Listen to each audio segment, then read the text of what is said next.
This is The Drive with Dale Lolley and Matt Williamson on your 24/7 home of the black and gold. SNR, Steelers Nation Radio. And welcome to The Drive. I am Dale Lolley. He is the Matt Williamson, and it is a snowy Friday here in Pittsburgh. Pretty blustery parking lot walking in. Well, we're up here on Mount Olympus. I know. The wind just blows right across. But if the weather is similar to this tomorrow, it's not. The snow is supposed to be gone, but it is supposed to be chilly And windy, I thought. and windy. Yeah. Boy, does that favor the Steelers? I was going to say the same thing. I mean, part of me thinks Tomlin might just be like, we are running the football, and we're going to get back to being ourselves for the playoffs, and Bengals aren't exactly great against the run. That wasn't the case when they met first time, of course, but part of me just thinks he might be like, we're just going to be physical and we're going to run the football, and that's all I care about in this game, and let the chips fall where they may.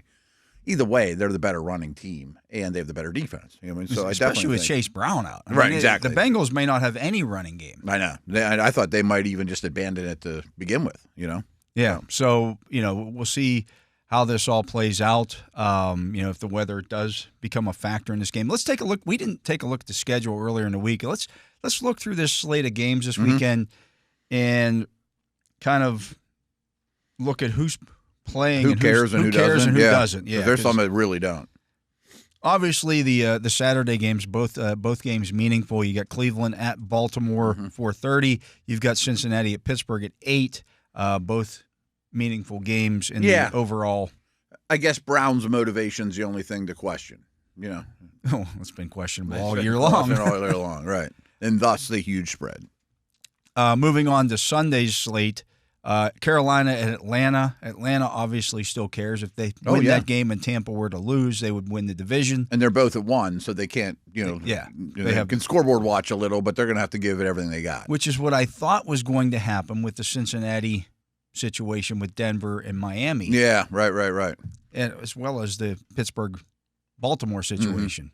That would have been more fair, I guess. I guess. A little more even at least, right. And I think Carolina's going to give it everything they got, too. I mean, some of these teams that are eliminated they're playing their guys. They're trying to establish something. Yes. Washington is at Dallas. Washington's playoff spot is locked in, but they said they're going to play their guys. I don't know how long, though. Yeah. I mean, that's one of those ones that it seems, Dallas is already out. I assume they'll play rush the whole time, but are they going to – Lamb's already shut down. Will Parsons play the whole game? But Washington's one to consider. Like, I could see the second half being backups galore in that game and not much fun to watch. Yeah. Chicago is at Green Bay. Green Bay's got everything locked up. Haven't heard anything about whether they're playing their guys or not. I guess they could. They're kind of locked in, aren't they? I think so. I'm not sure if them and the Rams can. Oh no, the Rams won the division. Rams are division champions. Yeah. So are they the 6th seed. Washington, no matter what? Washington, I guess, could move ahead. Can of Washington and Green Bay move? I guess is Yeah. the question, and that would only be 6 and 7 to be determined. Yeah. Yeah, but I don't know that I would go crazy to do that. I don't think Chicago rests anybody though. No, they're trying to. There's a couple establish some things. Yeah, there's some teams that are playing for a job, right? They haven't won on the road in like 4 years, right? In a 1:00 game. Houston is at Tennessee. Houston is not playing their guys. They're not going to play anybody, I think. That's going to be – there's a couple of teams that are really shutting it down. I think they're at the top of the list. That's, to me, a mistake by Houston. Because they're not playing well. Yeah. I see what you're saying. Maybe I'd play the O-line and Stroud, or at least a couple of series to try to get some momentum with that. Get something going. You scored 2 points last week. It's been bad. And Tennessee, I think they might beat them bad. They might. They're going to be trying to give it all they got. But they're going to play both quarterbacks. I know, which is also strange. But they have a defense at least. Yeah. Jacksonville is at Indianapolis. Who knows? I just my phone just blurbed on the way here that Richardson's not playing. Yeah. I don't know that either team is super interested. Buffalo is at New England. Buffalo already they're going to play. Allen's going to play like a series to keep his start streak alive. Did you say Milton might play in that game? Milton has got some first-team reps for the Patriots this week. Okay. But I assume the Bills are going through the motions. Yeah. Yeah. The Giants are at the Eagles. Well, we already know the Eagles aren't playing anybody, and the Giants don't have any starters available. So. Yeah, but at least they won recently, and they're all playing for jobs. I mean, they're going to play their best players at least. I guess. Yeah, I mean, it's not that they're good. I mean, the Eagles are going to shut everybody down. Well, here's the problem. You can't shut everybody I know. down. I mean, O-line's tough and D-line's tough, but Defensive backs are tough. Like, Yeah, you're going to play nickel? Well, you've only got maybe 5 cornerbacks on your roster, so somebody's going to have to play. so, like, I know, like, Barkley's not going to play. Goddard and Hurts are both banged up, and they should be ready for A.J. next Brown probably week. doesn't play. Smith doesn't play. Lane Johnson probably not. But you're still. I mean, you're not going to have Grant Calcaterra sitting out. Even No. guys like no, that. No, definitely not. Yeah. Definitely not. I mean, I think, but they have a lot of stars like Jalen Carter or the rookie corners or Slay or linebackers. I don't know. It's tough. It's tough. But I would want to keep those guys bubble wrapped up as much as possible. New Orleans is at Tampa. Tampa, obviously, if they win, they win the division. So Yeah, they're going. they want to get Mike Evans at Yeah. They're giving everything. definitely something to look at there in DFS when we get to that. Some of those teams, though, that's a perfect example. Will Baker play the last series or two? If they truly are up by 10, 14, 17. Probably wouldn't do that anyway. True. Yeah. But, I mean, you just have a big game next week. I'm not saying we wouldn't put him in the lineup. It's just, Yeah. I don't know if they'll play 60 minutes. Kansas City's at Denver. We already know that Denver needs to win that to get in. A win or a tie. They can get the tie and get in. They'll also already know whether the Bengals have lost, and then they'll be scoreboard watching with Miami. Okay. Yeah, because if that's Miami their also, situation. if the Steelers beat Cincinnati or tie, and Bengals are gone then. Yeah, and Miami is losing or tying against the Jets, then it's over. Yeah. then it doesn't matter what Denver does because they're game ahead. Kansas City's another one that's tough to shut down. Like Mahomes and Kelsey obviously aren't going to Yeah. dress. Chris Jones isn't going to dress. I don't know if Humphrey will, but most of their O-line would. Like, I'd play the tackles, see if they could get better. Things like that. They're not going to play the 3 interior guys. I would think not. Which would mean they're not going to play their starting left tackle. Right. But if you don't play the 3 interior guys, who's your interior line? I mean, I'm sure you have somebody, but I don't know. I mean, it's not easy. No, it's certainly not easy, and they've already said, like, Pacheco is not playing, so it's going to be a lot of Kareem Hunt, Okay. stuff like that. They might keep it close, though. I think they'll Yeah. keep it in range. In range, They already yeah. play a bunch of defensive backs already anyway. True. And linebackers. Yeah.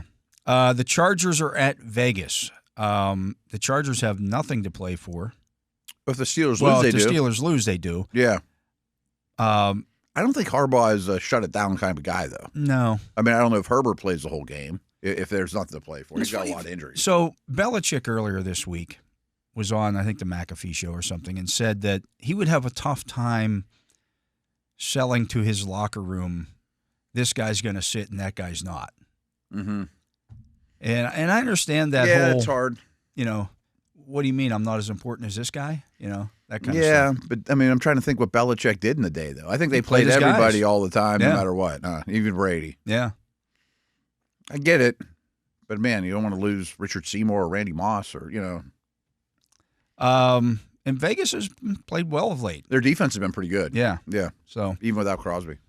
Seattle is at the Rams. That game not quite as meaningful as it. I think nobody likes sitting people more than McVay. Yeah. I mean, McVay is, if you're going to give me rest, I'm going to rest them all. I don't think he cares one bit about that game. Yeah. But I think Seattle does.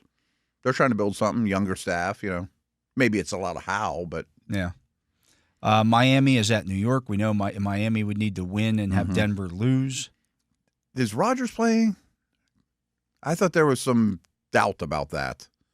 Yeah, right. Has he been playing all season? Right. I mean, they're a miserable organization. Can we please stop with the Aaron Rodgers to Pittsburgh stuff too? Can we just I haven't heard much knock of that. off? I can't even imagine that being in the Yeah. cards. San Francisco is at Arizona. That's another 425 game. I don't think Arizona shuts it down. No, and San Francisco's I think they're making reservations elsewhere. Yeah. It's been a tough year. They're done. Time to be done. and then the big game, the 820 game, Minnesota at Detroit. Yeah. Crucial. Yeah. I'm sure we'll talk about that a little bit more in the second hour, but fun way to end the regular season, that's for sure. Sunday's slate could be a little weird. Yeah. I don't know what games are going to be showing locally here, but or what the national game is, but yuck. Yeah, and fantasy's a mess. DFS is hard to pick, but there's also the Willie Parkers of the world, though. You Yeah, know, like that happens. when guys get shut down, opportunity arises, and someone will make a name for himself, like a preseason game, and some young quarterback. Well, okay, maybe he's better than we thought, or something like that. I'm looking at this 1:00 window. Yeah, and Atlanta. I say the two NFC South games matter. The two NFC South games matter. One's on CBS, the other one's on Fox. I wonder if those are going to be the national games. Those will be the only ones they really want to pay attention to. Yeah, because then Washington, Dallas. But the Saints stink. Chicago, Green Bay, Houston, Tennessee, no. Jacksonville, Indianapolis, no. Buffalo, New England, no. New York, Philadelphia, no. And so they really don't mean anything. It might be the two NFC games. They're the only games that even mean a thing. They should put out to everybody. Yeah. I mean, besides draft order, that's the only games that actually mean anything, right? And then in the 4:25 window, you're looking at Kansas City, Denver. Okay. Yeah. That's on CBS. And then the Fox game, you got Miami. Did you say Miami's at 1? Or no? Okay, good. Yeah. Miami, New York is on Fox. So if they want to have the meaningful games on TV, those are the meaningful games. Mm-hmm. And they're on separate networks. So if Cincy wins, Denver can't lose then, right? Right. They can tie. They can't lose. Okay. So, I mean, if the Bengals win, those guys have real motivation. Well, they have motivation either way because they're both playing. Okay. And Miami would finish ahead of Cincinnati anyways. Right. I know they need all kinds of things. And Cincinnati, if Cincinnati wins and Denver loses, Cincinnati actually dumps Denver out of the playoff spot because you get the head-to-head win. And then it comes down to Cincinnati versus Miami. Miami has the better conference record, which is what we've talked about for months now. Right, that their conference record is going to hurt them. Yeah, and a lot of early conference losses for Cincinnati. Yeah. I wonder if they'll reassess what September is all about. They probably should. Oh, it's been a couple of years now. Yeah. I mean, it keeps biting them. Yeah, I don't understand it at all. So that's a slate of games. It's not great. I mean, the last game's awesome, but yeah, the early Sunday stuff is not so great. And the Saturday game should be fine. Oh, yeah. Well, the first one might not be. Yeah. So, the first one not so much. Probably not competitive. Yeah. But that's what we're looking at here. I don't know how the NFL avoids this in future years, though. I mean, it's so easy to get eliminated, and if you're not in it, what's the incentive? This year, I think the difference is that there were 10 to 12 really just awful teams. That's the thing. So, I forget. And on the flip side of that, there could be a lot of 10-win teams if things go the right way. And there's 10, at least, garbage teams. Yeah. So there's less middle class than usual. So a lot of the teams are already locked in because they're good. And so many teams are so bad that it doesn't matter no matter what except for draft seeding. Yeah, we've got 11 teams with double-digit wins already, and there's probably some 9s that could get. That doesn't include Tampa Bay has 9. Mm-hmm. They haven't clinched anything yet, and obviously you got Atlanta with 8, so they can finish with a winning record, but they can't get there. Denver has 9; they would be at 12. So we could get 13. Yeah, you get 13 teams. There's 9 already. You said right? Yeah. Okay. So almost half the league. How many are like 6 wins or less, or whatever the opposite end of that is? Well, you can have 7 and still get to 10. So 10 losses. Yeah. Or 10 wins and still. Oh, you're talking. No, I'm talking about the garbage team. Oh, the garbage. So you're looking at 1, 2, 3, 4, 5 in the NFC that are 6 or less. 1, 2, 3, 4, 5, 6 in the. So like equal, 11 teams. Right. Have 6 or fewer wins, and even more if you go double-digit losses. Yeah. So there's just not much in between there. There's like 6 teams in between, and then everybody else is. Mm-hmm. So there's not not many of the Miamis and Cincy's fighting for playoff spots, trying to scrape in at 8 and 9, 9 and 8, whatever. Yeah, and that's where people like to say that. Well, for example, when the Steelers lose to Indianapolis in Indianapolis, mm-hmm. that's a Tomlin loss. Every team has those kind of losses because this is the NFL. Indy is one of those middle class teams. They're a middle class team. They can beat anybody in the league. They can also lose to anybody in the league. Cleveland, Dallas is another one. Yeah, Dallas is another one. Well, when they had the quarterback, they were pretty dangerous. Yeah. Losing to the Browns is not ideal, but on a short week, they also beat the Ravens. Yeah. That was a Jameis Winston thing. That's why they're not starting Jameis Winston now. Mm-hmm. They don't want to win. No, right, because he gives them a chance. Yeah. Right. That's what I was kind of hoping for, is at least Winston slinging it all over the place against the Ravens. Make it more fun at least. I don't know if they'd win, but it give you a chance at least. Gives you a puncher's shot. chance, right? Yeah. This will be Bailey Zappi's going to start that game for them. Yeah, I know. He will be the 40th quarterback to start for the Browns, I believe, since they came back into the league. Wow. Well, he'll be the 8th one in 2 years. Yeah. They were one of the 4 quarterback teams last year, and they're definitely one this year, if not more, right? I mean, they've had 8 starters in 2 years. Not even the same guys, you know. Well, I guess DTR did it twice. They were 4-4. Yeah. So they've had 7 different human beings start games over the last 700 days or whatever. Well, one of those was Watson, too, twice. Twice. Okay. So they were 6 different human beings. Yeah. Ugh. Still, that's That's horrendous. a lot. That's horrendous. Right. None of them are good. Yeah, and none of them have Right. been. Winston's probably been the best, and he's not good. I think he's definitely the best.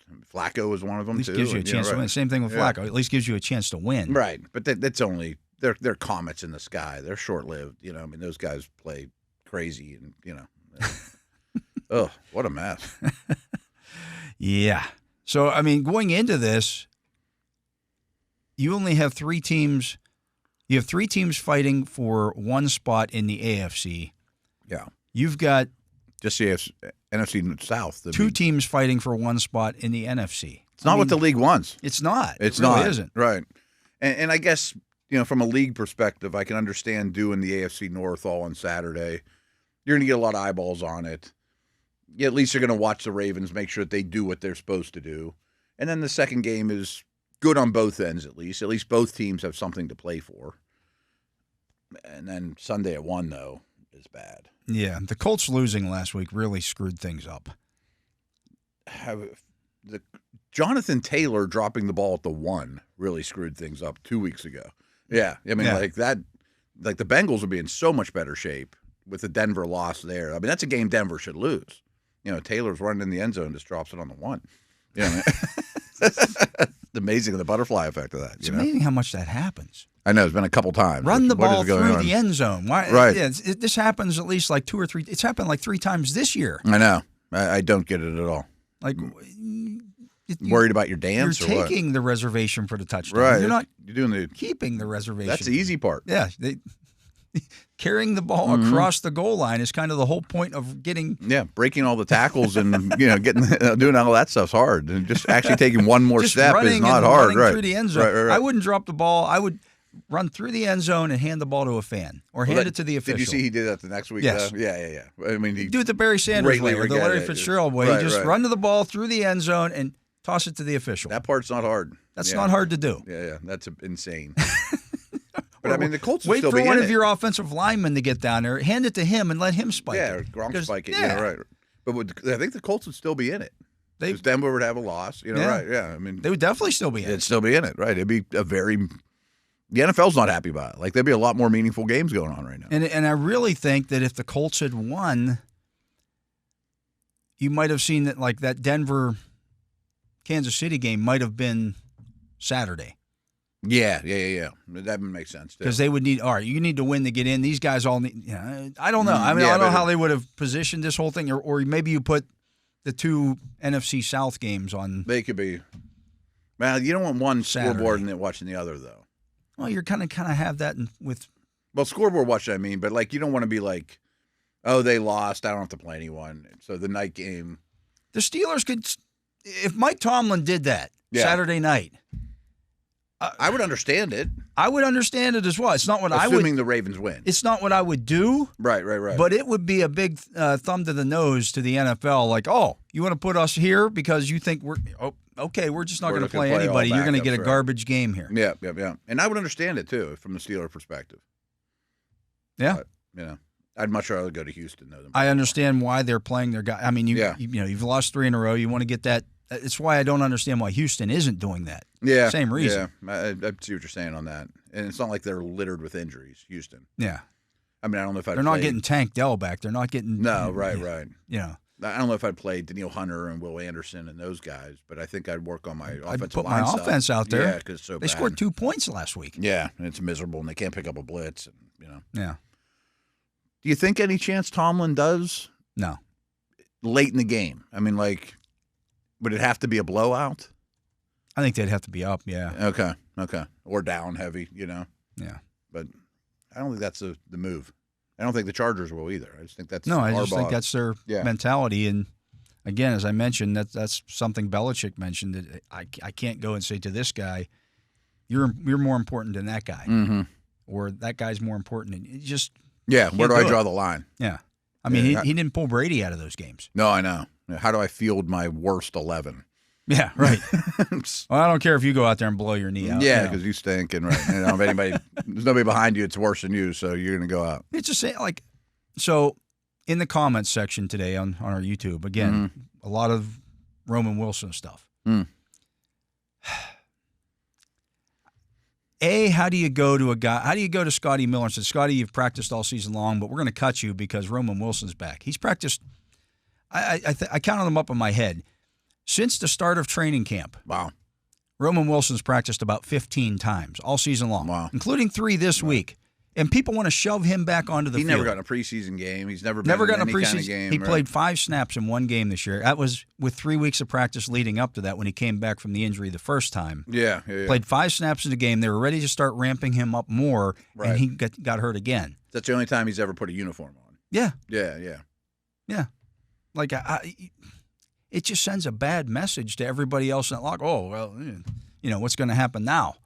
I've been here practicing all season long. I'm out there. I'm running a scout team. I'm trying to make our guys better. And, you're going to cut me for this guy because he's back. Yeah. Like, it's not how the Steelers operate, nor is it how they should operate, because that's how you get one of the ways that they've had success in getting undrafted free agent guys, for example. Oh, I know. That's a big part of it. Right. Is that they don't. Once you're on the team, Equal you're on opportunity. The team. They don't look at guys. Well, that guy's a first-round draft pick, or that guy's an undrafted rookie free agent. No. Yeah. Like, you're all on the same footing here. And the agents know it.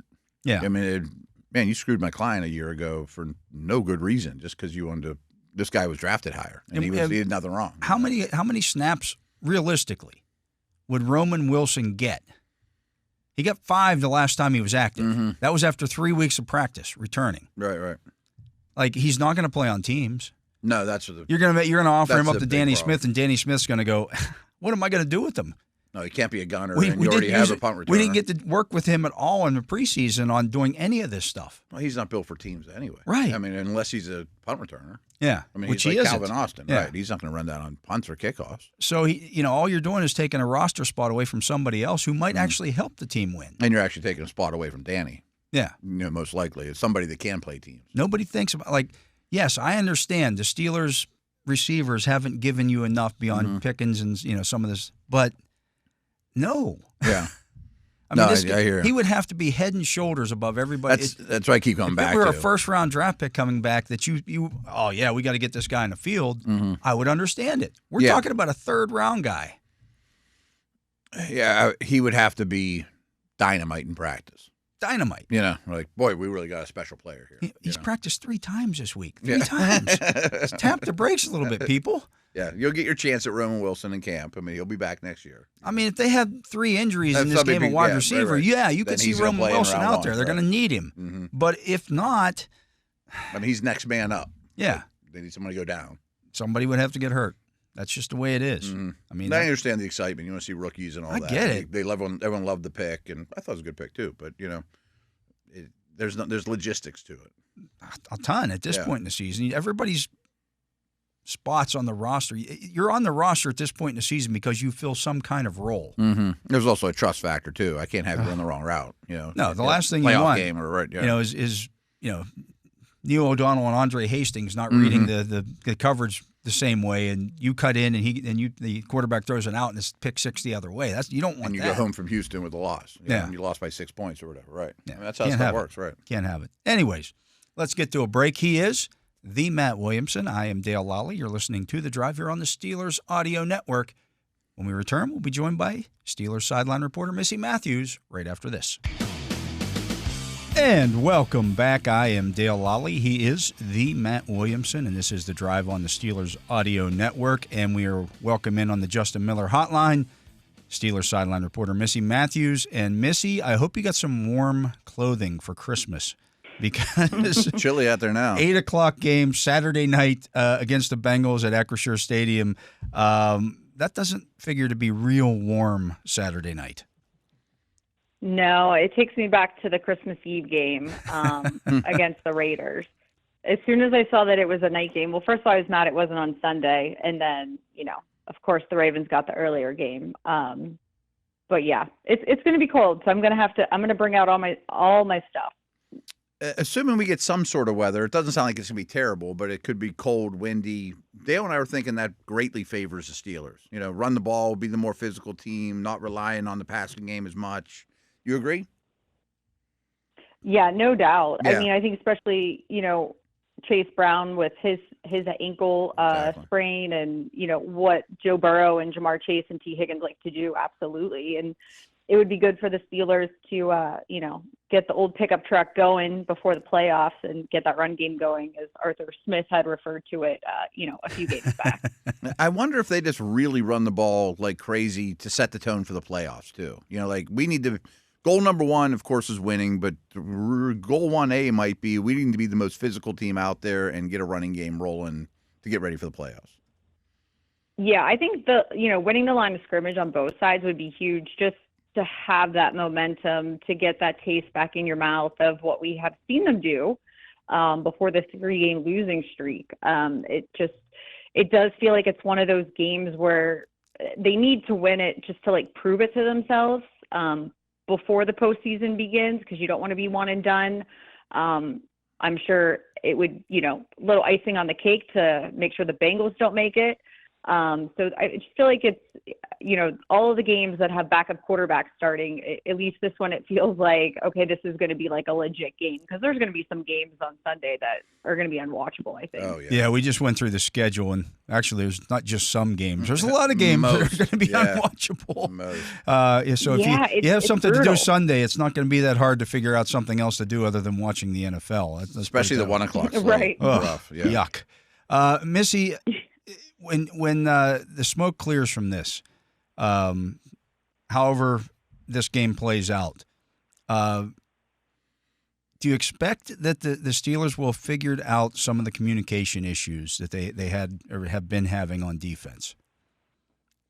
I'm very hopeful. I think I'm more hopeful about the defense figuring it out because of the extended break that they've had since their last game, which does feel like a year ago that Christmas was here and the Chiefs were in town. Yeah, this is our second time talking to you, and we haven't had a game in between.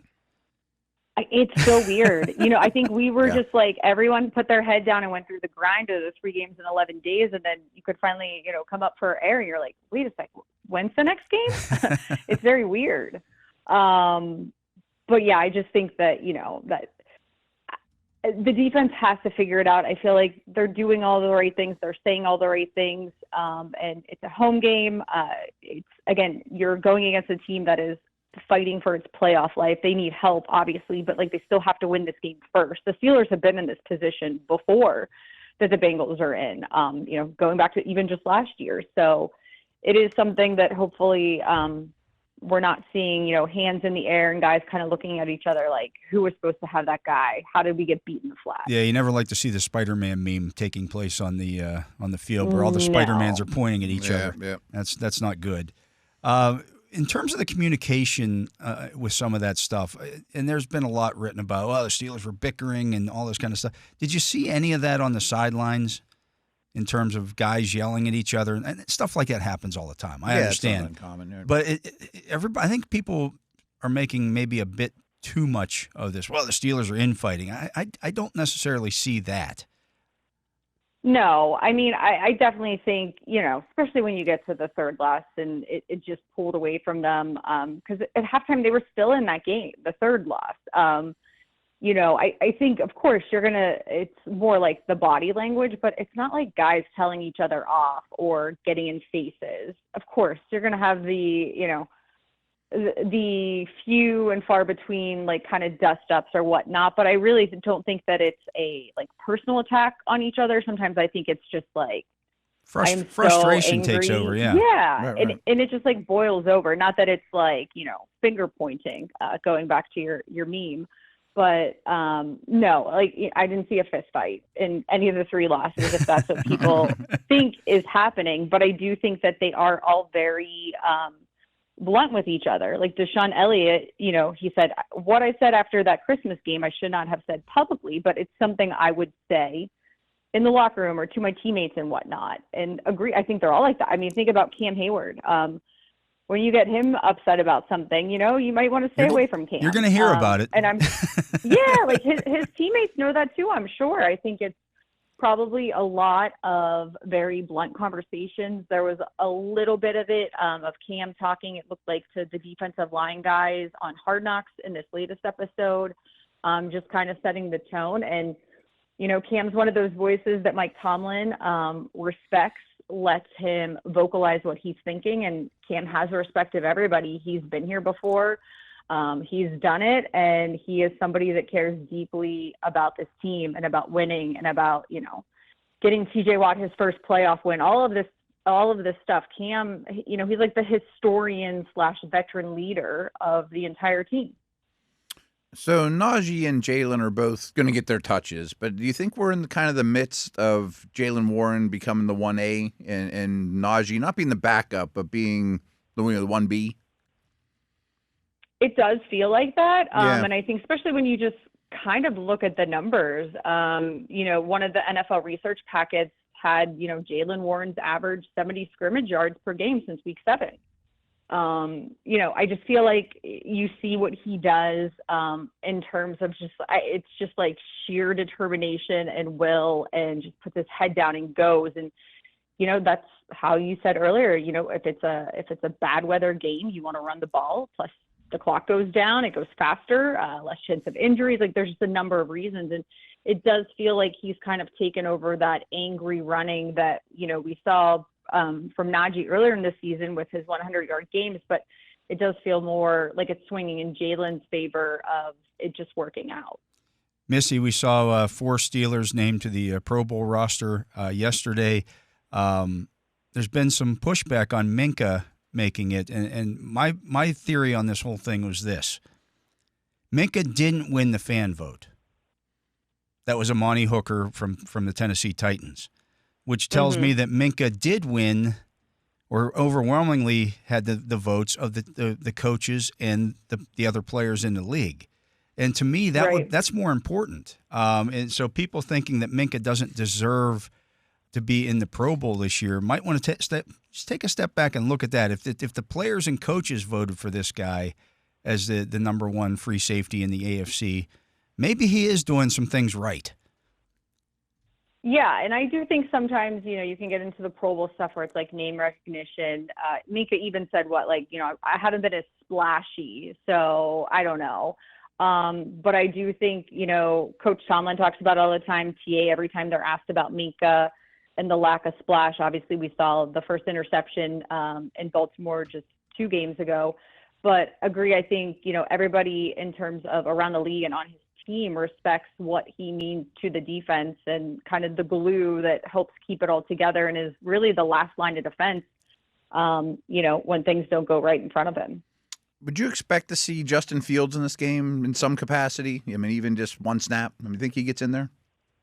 Yeah, I do. Yeah. I do. I think, maybe we would have seen a bigger plan for him during, the 3-game losing streak. We clearly saw him in Philly, but then he, dealing with that injury, he was the emergency guy or ruled out completely. So I do kind of feel like we need to get back to maybe some little Justin Fields surprises. They didn't do it. Oh, no, they did do it. What did he have, like 2 or 3 snaps in Cincinnati, I think? Yeah, he had the run at the end of the game to finish it off. Yeah, right. Okay. But I think it was only 2 or 3. I think it was 2, I think it's good. And I think you still don't know who you're playing yet for the wild card round. So it's, put some stuff on tape, make other opposing defensive coordinators have to think about it. And who knows, maybe it's something that can help them, if they're in a situation that they need to get out of. And we know that Justin can use his legs and clearly has the trust of the coaching staff and the players. Well, Missi, we appreciate your time, and we'll let you get back to enjoying your day without the kids for the first time in a couple of weeks. Yes, thank you. Only 45 more minutes, not that I'm counting. Well, you can get a quick nap in. Yeah. Our guest has been Missi Matthews, Steelers sideline reporter. She drops by as she does every Friday throughout the course of the season. We appreciate that. I am Dale Lolley. He is Matt Williamson, and this is The Drive on the Steelers Audio Network. We'll be back with more right after this. And welcome back. I am Dale Lolley. He is the Matt Williamson. And Matt, I had an interesting discussion with somebody on social media, on the X-Twitter. It can be interesting discussions. Yeah. Samuel Klein. I wrote today in my Five for Friday about Chris Bosworth, or Boswell, I should say. Bosworth. I don't know, right? Brian Bosworth, Chris Boswell. I do that. I think you got that from me. I've done that a couple times. Yeah. We share a brain, so there's that. So he's probably not going to break the all-time record for field goals in a season. He would need to kick 4 in this game to tie David Akers' record from 2011. He has 153 points through the first 16 games. Akers has the NFL record for that with 166. So he could get there. That one's not crazy. Yeah. If it's a barn burner like it was in Cincinnati. Yeah. Could be something along those lines. And so I wrote about that, talked to Boswell about it, and he said, "Look, I don't care about the record. If we need 4 field goals to win the game, great. I'll go kick them. If we don't and we win, great. I'm fine with that too. Yeah. Win's more important, right?" And Samuel Klein wrote to me on Twitter, and he says, "My belief is a record. If a record was originally set when playing 14 or 16 games, it cannot be tied or broken because the league extended by a season an extra game. Same for 1,000-yard rushing seasons. That does not take away from that Boz is a great team player." Here's the thing: the NFL also used to play 12-game seasons. Right. The NFL doesn't differentiate records. I know. The other thing here, to me, is that if you look at Akers' season compared to Boswell's season, Akers was 44 of 52 on field goals that year. Okay, they just had a lot of attempts. Yeah. Boswell's 40 of 43. Yeah. So I don't care if it took him 17 games to get there. To me, the fact that he would do it in fewer attempts just kind of reinforces the fact that he has been better this year. Yeah, I think there's 2 different conversations. Who had the better year? And I think that's Boz. Yeah. And like you said, there's a lot of misses there for Akers. A lot. It's a lot. And I'm sure, and of course the league changes. I mean, it's not like it was ancient history, but people are hitting longer ones now than ever. Yeah. And Boz's misses are actually good misses. One's a block, one's in terrible conditions, et cetera, and one's super long. However, I'm kind of with this guy here too, that if Barkley would have played and beat Dickerson, we have one more opportunity. Here's the thing, though. If you look at the stats, Dickerson had about 380 carries that season. Okay. Right now, Barkley has 345. Again, he may have a better year, but more opportunities to break a cumulative record. The record is the record. The NFL doesn't look at this. It's the same thing in baseball. Like when Major League Baseball put the asterisks on Roger Maris's home run record, it was wrong to do so. You changed the rules. The league changed the rules. Right. The league decided, no, we're going to go from 140 games to 162, or 154 it was, to 162. The player didn't say, "Oh no, I'm only going to break this record in 154." You play the games that are put in front of you, and if you break the record, you break the record, because the league doesn't. The NFL doesn't say, "Well, we got records for pre-19 whatever before they went from 12 to 14 games." And then we have our records when they're 14 games, and then we have our records when they're 16 games. They just call them the record. Which I get. And I think there's 2 different conversations here, though. Like who had the better year is different than who has the record to me. Like Dickerson might not have had the best year in running back history just because he ended up with the most yards. I mean, anyone that played in the 12-game era or less has no chance to have the record. No. That doesn't mean they had lesser years. Well, that's why when people talk about Jim Brown, right? Right. But then people will also argue, well, he was as big as all the defensive linemen he was playing against. Therefore, he's better. I mean, right? I mean, if somebody was Jordan Mailata's size running a 4.4, he'd be the best back in the league, and that's who he was. Jim Brown. So the 2 examples I use a lot, which are along these lines, are baseball ones, which isn't my specialty, but I think you have to judge them against who they're playing against at the time. I always use the Babe Ruth comparison. If he has more home runs than half the teams in the league, he's way better than everyone else in the league. Where Bob Gibson had the best ERA ever, but that year was the lowest ERA in MLB history or whatever. So it's relative. Yes, they're all awesome years, but his 1.12, I should know the numbers, I don't, might not be better than Greg Maddox's best year or Clemens' best year or Nolan Ryan's best year when the ball was flying out of the park. The game also changes as well. Of course. Like Ricky Henderson just died last week. 2 weekends. Two weekends ago. Ricky Henderson holds the all-time record for stolen bases in Major League Baseball. He's over 1,400 stolen bases. And people don't steal bases anymore, right? For somebody to beat Ricky Henderson's record, they would have to steal 70 bases a year for 20 consecutive years, and that would only get them within 6. Like he has 1,406. And he still lost. Yeah. There have been in the last since the year 2000. We're going back quite a ways here. 4 guys have stolen 70 bases in a season. That's what I'm saying. Like, what leads the league now? Like, if you have 50, do you lead the league? If you have 70 now, 50 leads the league. Yeah, easily. 70 now is an ridiculous number. He was stealing 100 plus bases on a regular basis. Yeah. Oh, I remember. Even like Tim Raines back then and Vince Coleman. I mean, that's when I knew stuff about baseball. The games do change. Sure. And when Dickerson played, everybody was running the football. Yes. I mean, Wayne Gretzky had 1,000 points when he was 23 years old. Yeah. Like, that's insanity. And I don't know a ton about NBA either, but I'm sure the 3-point numbers are blown to smithereens, compared to 10 years ago. They shoot 40 of them a game. Right. Yeah. Larry Bird was a good 3-point shooter, but he's not Curry. He wasn't throwing up. He wasn't throwing up 15 of them a game. Right. Back to the original conversation, though, for Boz's record or Barkley's record, and it's not fun, but like when I do my stat pack, I don't do the receiving leader and they played 10 games and someone only played 9 because of a bye. I do receiving yards per game. And that's not sexy, but like who has the most the single season rushing champion leader in NFL history should be whoever has the most rushing yards per game. Okay, so with X amount of games. You can't have one big game and then get hurt. Right now, Barkley needs exactly 100, 101 yards or whatever to break the record. So if he played in this game and got the same number of carries, let's say he has 345 in terms of carries right now. Dickerson had, I think, 379. So but the carries thing doesn't matter to me. It matters to me who had the better year, but I don't care. That's like saying, well, yeah, you came to the plate more often, so you should have more home runs. Okay, but I'll just bear me out here. Okay. So let's say he had 200 rushing yards against the Giants on Sunday. And blows the record apart. Blows the record away. Does that then diminish the record because, he did it in 17 games? No, because he still might, whatever his rushing total is divided by 17 might be still better than what Dickerson's was. And then to me, it was a better year. Not necessarily a better year, but a better accomplishment.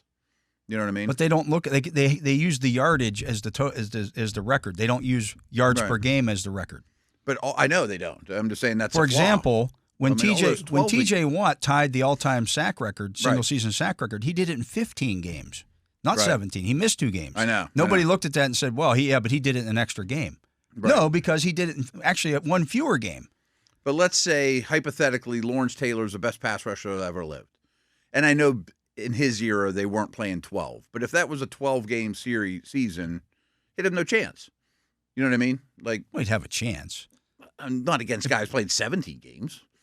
They're playing 5 more games a year. He's the best ever. If he's the best ever, but he didn't play 12 games. He played 16. He's a bad example. But the 12. If Joe Green's the best pass rusher in NFL history, if somebody, whoever it is, or whoever. The 12-game guys have no chance. The only thing that the league differentiates, and you'll see this a lot, is you'll see pre-1970 merger and post-1970 merger. Which is a good one. That's the only different thing that the league uses because, if you look at the pre-1970 stuff, if you're going to look at who was the best, totally different teams, the best receiver ever. You're looking at Don Hudson, who was putting up 1,800 yards in 12-game seasons. That's Babe Ruth hitting more home runs than the other teams. Yeah, like off the chart stuff. Right. Again, it is apples to oranges, but I do think. But it was also a completely different ball game back then. I know. I mean, again, I think there's 2 different conversations of Who has the record? Who accumulates the most? And who had the best year? And to me, best year is comparing them only to who they played against. But the record's the record. It is. And that doesn't diminish Boz or Barkley at all. But when they're playing 20 games, all these are going to be gone too. No, you know what I mean? That's all part of it. It's fine. I mean, it doesn't make it less. I don't know if they'll ever be playing 20 games in I our think they'll be lifetimes. playing 18. Yeah. And I think that's coming up. I mean, 18 versus 12, 50% more. But again, in the NFL, they don't look at that pre-70 stuff as it's not the same. But I think they should. I'm not saying that should be the record, but if you told me, I forget when they stopped playing 12 games. Was OJ a 12-game guy? I think a couple of years, yeah. Yeah. I think 78 was the first year. If he averaged when they went to 14 to 16, it was like 78. Okay. Well, if in 76, Peyton or Juice averaged 165 rushing yards per game, and Barkley averages 120 a game, well, they had better years. There's a difference between the better year and the record. The record, I know. The record is the There's record. Two different conversations, right? And to me, there's no asterisk next to the record. No, I don't think there should be an asterisk. This was 16 games and that was 17. The record's the record. It's also harder to play 17 games than 12. There's that as well. I mean, there's counter arguments to that as well. I mean, your body has to withstand that many more hits. You're also doing a heck of a lot more travel. I understand the travel was harder back 35 years ago, but you're traveling a lot. I got to go play a game in London and then come back and play the next week in the United States, and then I'm flying to the West Coast. I mean, it's just a different. Yeah, I mean, they're not on a train with Babe Ruth, but I mean, it is everything. It's apples a little to oranges, taxing, right? Yeah, no question. And you're playing on Thursdays, and you're playing on Saturday, and then you're like, they didn't do that either. No. And even like back to the Babe Ruth conversation too. It was 100 years ago when he played more even.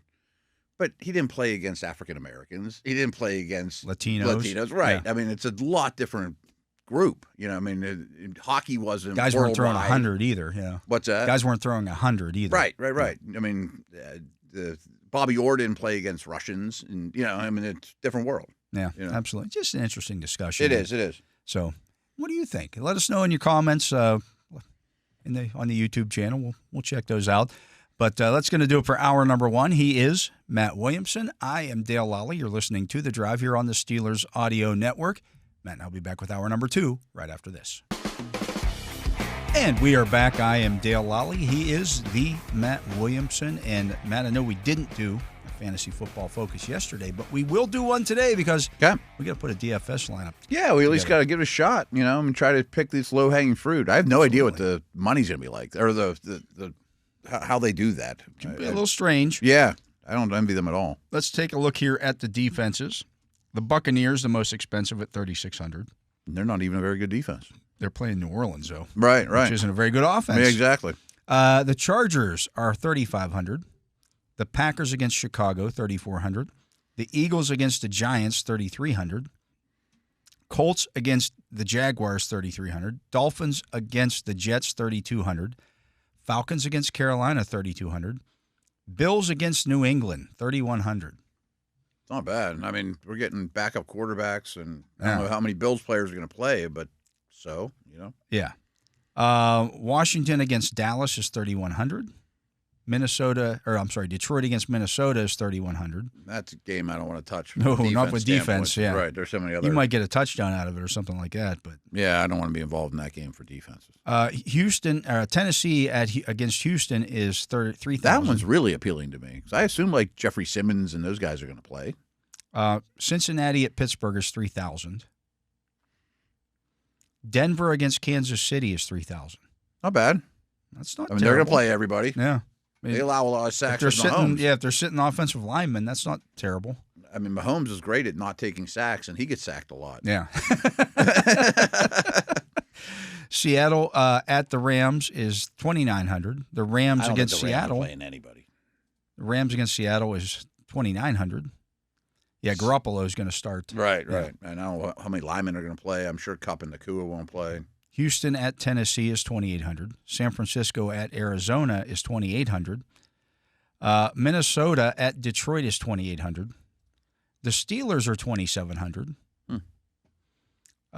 Kansas City at Denver is $2,700. Arizona against San Francisco is $2,700. The Jets against the Dolphins are 2,600. That might not even be Tua in that game. I don't think it will be. Yeah. Not exactly a dynamic offense. New England against Buffalo, 2,600. Might be playing against a lot of Mitch Trubisky. Is there weather in that game? Got to be something. And yeah. It's Mitch Trubisky. Mm-hmm. Jacksonville at Indianapolis is 2,500. That's going to be Flacco. That's going to be Flacco. Dallas against Washington is 2,500.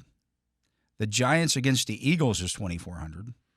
They're going to sit most of their guys. Yeah. Carolina against Atlanta is 2,400. That's a no for me. The Raiders against the Chargers, 2,300. The Raiders' defense has been pretty good. It has been pretty good. Yeah. I'm surprised it's that cheap. Chicago against Green Bay, 2,300. And the cheapest defense on the slate is New Orleans at Tampa Bay, 2,200. As it should be. They're on exact opposite ends. Yeah, 1 and 0. Ones that were a little bit expensive were Tennessee, Denver. It might be worth it to pay up for one this week. Yeah.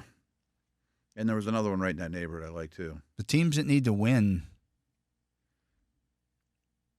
That Jets-Miami game's kind of appealing. Patriots-Bills is kind of I kind appealing. of like the Broncos at 3,000. Yeah. I mean, I think they're going to they're going to rush the passer. Yeah, that's not super expensive. And that's a good defense. Yeah, yeah. And they're going to be playing a bunch of backups. Oh, yeah. Surtain and Allen, all those guys are going to play. Yeah. No, you don't have to convince me on that one. All right. Wentz will throw in the other team, too. Oh, yeah. Right. Yeah. He's good at that. Maybe put it on the ground. He hasn't played forever. Mm-hmm. All right. So that's not super expensive, $3,000. At tight end, Brock Bowers, 6,600. Well, Trey McBride, 6,500. Kittle is 6,000. Johnny Smith, 5,800. Travis Kelce, 5,300. Don't think he plays a lick. Sam Laporta is 4,700. That's definitely a game to target. Hawkinson is 4,400. So he's $300 cheaper. Yeah. I think I'd prefer Hawkinson at the price. Hunter Henry, 4,300. Cade Otton, 4,200. He looks like he might be back. Yes, I assume he's back and our buddies to the bench. What's the latest news here? Maybe they sit him this week again, thinking he was limited yesterday. So, Okay. Dalton Kincaid, 4,100. Zach Ertz, 4,000. Kyle Pitts, 4,000. He got used a little bit last week. I like the over in that game. Dalton Schultz, 3,900. Pat Freiermuth, 3,900. The Bengals are 32nd against opposing He has a tight nice ends. history against them. Yeah. Jake Ferguson, 3,900. Chig is 3,800. I think they'll go back to. I mean, he'll get the targets as usual. Targets, yeah. Noah Gray, 3,800. That makes sense. You'd think he would play a lot. Yeah, against a good defense. They're going to run their offense. They're 16th against opposing tight ends, though. Are they? Yeah. Noah Fant, 3,700. Tucker Kraft, 3,700. Mike Gesicki, 3,600. I don't mind that either. I think they're going to throw the ball a lot. Yeah. He got 12 targets last week. I know. Both the tight ends in the Steeler game are interesting to me. Will Dissly is 3,600. He has no injury designation anymore. Okay. But I do think what's-his-face is here to stay. Yeah, strong. Stone Smart. Yeah. Yeah, with 2 T's. Yeah, he caught some balls again last week. Brenton Strange, 3,500. Colts are 28th against opposing tight ends. Cole Kmet, 3,500. Tyler Higbee, 3,400. Dawson Knox. Foster Moreau is 3,200. Is he the starter? Yeah. I guess, yeah. They're 24th against opposing tight ends. And with the Moreau last week, 5 targets, had 3 catches for 47 yards and a touchdown. Not bad. If you look at the last couple of games here, week before he had 2 catches for 21. Week before that was 4 for 39 and a touchdown. It's not terrible, right? 2 for 40 the week before that. So I mean, he's getting targets. So they got to throw the ball to somebody. Yeah, right. And that's right. a bad that's pass defense. And you're gonna. I'm fine with that. I like $3,200 is cheap. The cheap tight end paid off nice for us last week. The other one to look, Grant Calcaterra is 3,100. McKee's not terrible. He's not terrible, and Calcaterra is not bad. No, that's not bad either. That's pretty cheap for him too. Yeah. There's no chance Goddard plays. Stone Smart is 3,100 as well. Okay, but I do think Dissly's back. I think I could see Herbert getting sat down at some point. Yeah. I mean, he has a lot of injuries. What do you think? I like a couple of those. I like the tight ends. Calcaterra. I like the tight ends in the Steeler game. Both. I of them. do. They're a lot more expensive than the cheap Not names a you threw lot out more. there, though. Gesicki's not. Gesicki's 3,600, Moreau's 32. Oh, wow. I thought we were saving more than that. No.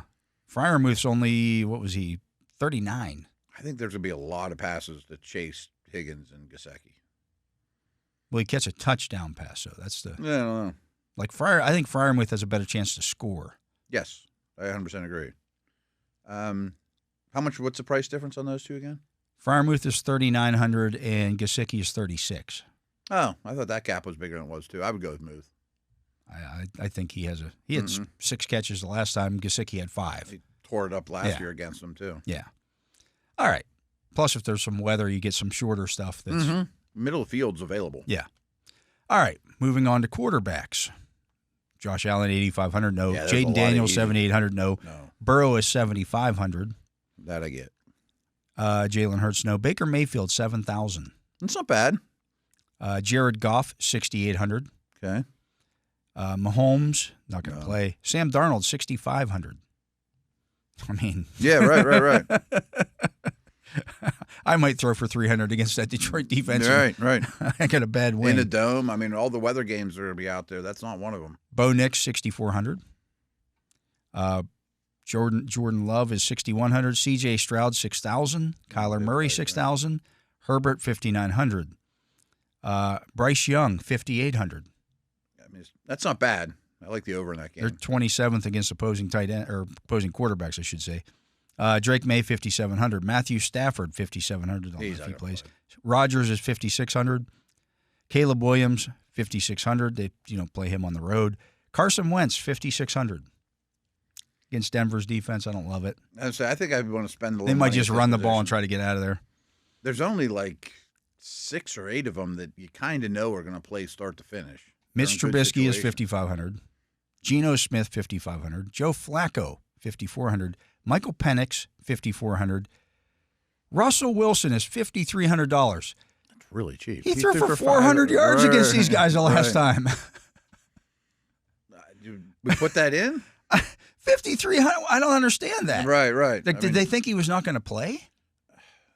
I mean, is Fields right behind him or something on there? He's the same price as Marcus Mariota. Everyone's going to have him in the lineup, which I think you have to. Jimmy Garoppolo is 5,200, for God's sakes. Wow. I mean, you have to start him, don't you? I think. I mean, he's going to throw. It's not like they're not going to roll in, especially if the Bengals are scoring. The Bengals are going to score some points on Sunday. Yeah. And we just saw this, right? I don't get it. I don't either. Well, you don't. Sometimes you don't ask why. You just I think hit you the button hit it. and you play him. You say thanks, right? We do have Freiermuth in the lineup as well. I know. So that's why I don't want to get too crazy with it. Gives us a stack. At running back, Jahmyr Gibbs, 8,700. Wow. Montgomery's out, right? Yeah. I mean, they talked about him maybe come back. Saquon, 8,600, not going to play. No. Bijan Robinson is 8,500. I think he's going to go crazy. They're 32nd against. I mean, you just start. You have to win, yeah. right? And we've gone cheap. I think that's not a bad move at all. Not bad. Jonathan Taylor, 8,200. They're 31st against opposing running backs. Josh Jacobs, 8,100. Do you think he'll play? I don't know if he'll play the whole time. They don't have any motivation. Bucky Irving is 7,700. They're 27th against opposing running back. I think we got to spend some money on backs. Can't Chase Brown, though. Kyron Williams, 7,600. I don't think he'll play. Joe Mixon, 7,400. No. Kamara's questionable. I don't think he plays. No. Devin Achane, 7,200.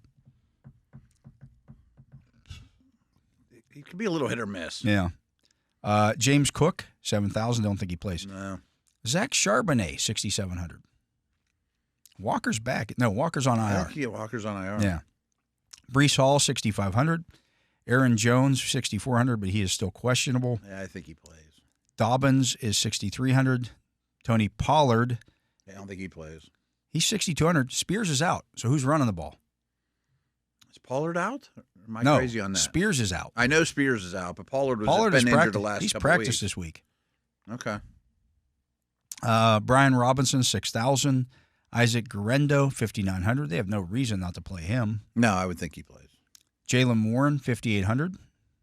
Tyrone Tracy, 5,800. Rico Dowdell, 5,800. No reason not to play him. No, right. Those guys are playing. Rashad White is 5,700. Kenneth Gainwell, 5,600. The Giants are 29th against opposing running backs. Gainwell's not bad. No, that's not bad at all. Blake Corum, 5,600. Ramondre Stevenson, 5,500. The Bills are 30th against opposing running backs. Do you have any objections to putting Bucky Irving and or Bijan in as a big ticket item and then going one of these cheap dudes? I don't have a problem with it. We just got to figure out which cheap dude to go in. Now, Kareem Hunt is 5,500. And you think I bet the interior line doesn't play. That's the problem. Yeah. DeAndre Swift is 5,400. Phil Taylor, 5,400. Cam Akers, 5,400. Najee Harris is 5,300.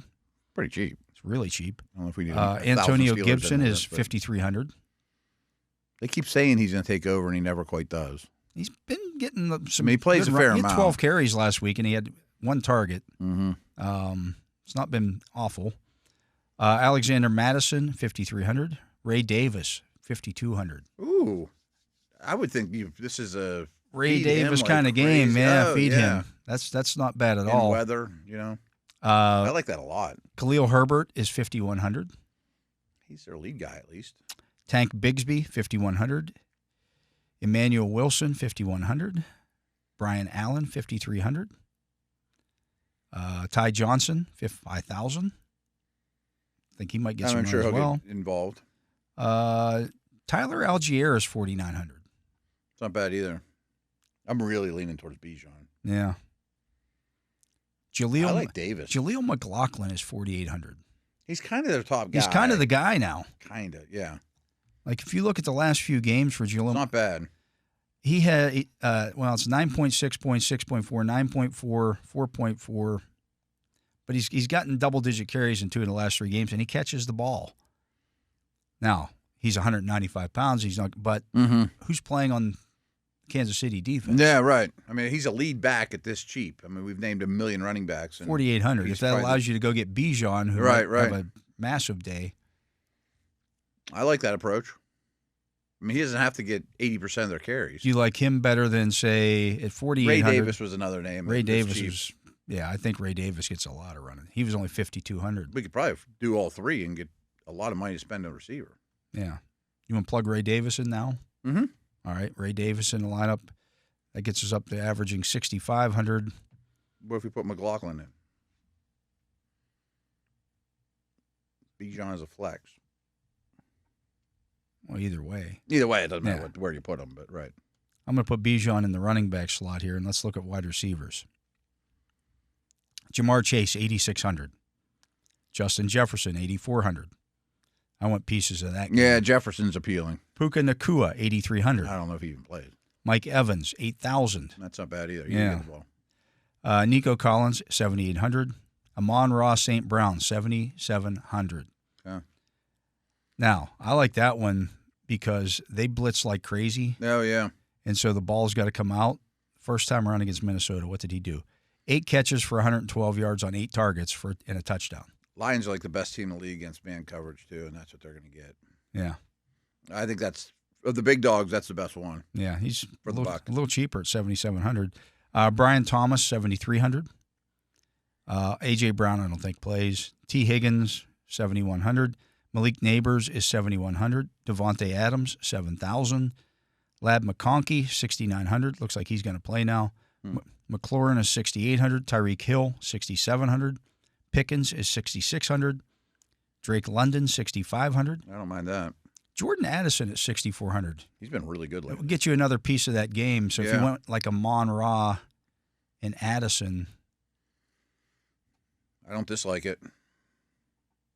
Yeah, you're paying up for Amon-Ra, but we still have a cheap running back or running backs that we can look to there. Cortland Sutton is 6,400. Not terrible. Cooper Kupp, 6,300. He's been pretty bad lately. Jamison Williams, 6,200. Then be another piece of that game. You like Williams more than Addison if he's cheaper? I mean, they're kind of the same. About the same, yeah. Yeah. Jamison Williams, though, you got to have time to get the ball down the field to him. Yeah, but he'll get ends arounds too, and he does all that he stuff. does a little bit of that. Thielen, 6,200. He's pretty good. They're 29th against opposing wide receivers. Yeah, they right. got to throw the ball somewhere. Smith and Jigba, 6,100. Garrett Wilson, 6,000. Keenan Allen, 6,000. Devontae Smith, 5,900. DJ Moore, 5,900. Xavier Worthy, 5,800. I don't know if they can sit him. I don't know how much he'll play, though, or what they'll do with him. It's Juan Jennings, 5,800. Jacoby Myers, 5,700. Thielen's growing on me. Yeah. Metcalf, 5,600. Jaden Reed, 5,600. Dobbs, 55. Marvin Harrison is 55. Calvin Ridley, 54.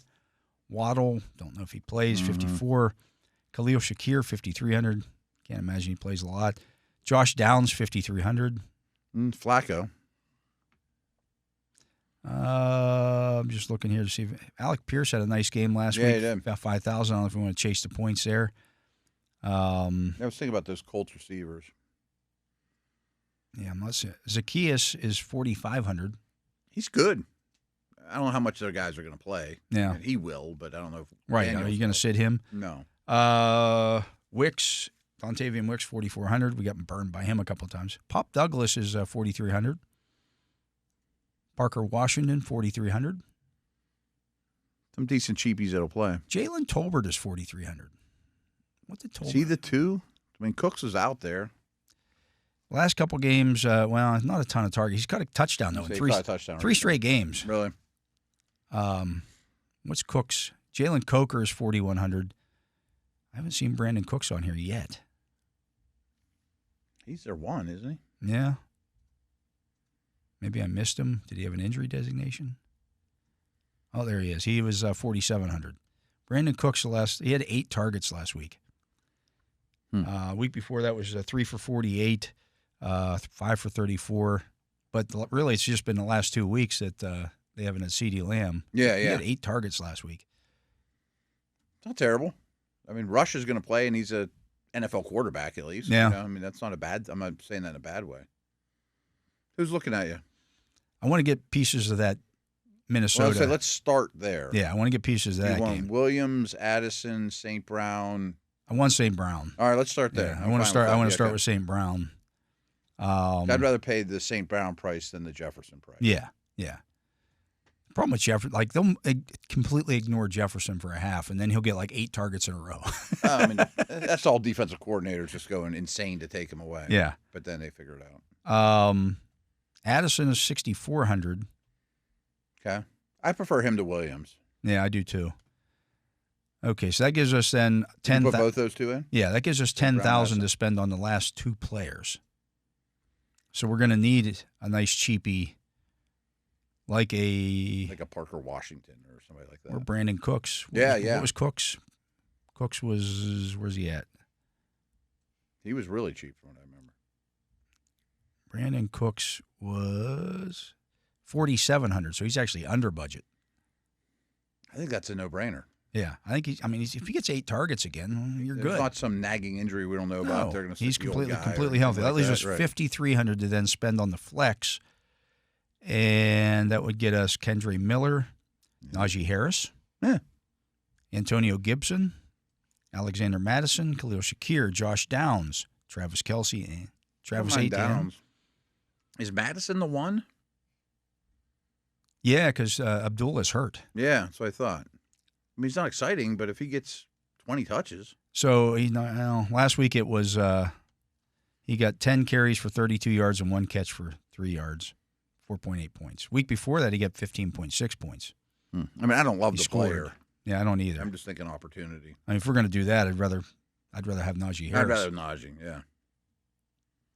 You want to put Najee? I mean, that's 3 Steelers. Najee caught the ball the last time against He had like 4 catches. Yeah. He's actually caught the ball pretty consistently lately. I mean, he had over 100 total yards in that game. I assume he's still the goal line. And still the goal line guy.